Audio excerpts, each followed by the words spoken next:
СДСМ на денешниот прес тврдат, на Мицковски му се брза за предвремени избори поради страф од истрагите и одговорноста по падот на Орбан во Унгарија. Се потврдува она што СДСМ веќе подолг период го зборува. На Мицковски му се брза за предвремени избори. Со падот на неговиот пријател Орбан почнува распадот на криминалната мрежа што со години ја градеа во регионот. Во Унгарија веќе се најавуваат истраги кои ќе стигнат до Мицковски и неговиот голем брат Вучич.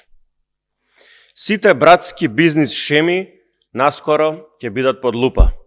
Орбановата медиумска мрежа, сомнителните сделки, тендери, телекомуникацијските и енергетските бизниси поврзани со Орбан, целиот криминален октопод ќе се истражува.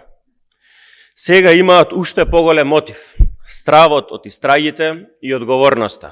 Нова Мицковски врати. Оваа година избори ќе нема, ќе бидат редовни во 2028 година. Има некои од партиите што се исплаши од таа изјава, ја следам, од избори, но мојот став вие го знаете. Мојот став е дека оваа година избори нема, оваа година е реформска и година на консолидирање.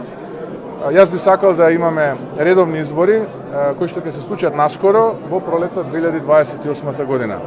А дали 2027 е опција, знаете дека ВМРО ДПМН е секогаш подготвено да оди на избори и да победи, но на кое што ние сега го правиме и кое што го има нашиот фокус е тоа да испорачаме реформи и да зголемиме економската активност, со што ќе зголемиме и стандардот на граѓаните. Која беше целта тогаш на оваа ваша изјава дека ќе има избори? Наскоро мора да има избори, такви се законите, на 4 години секогаш има избори.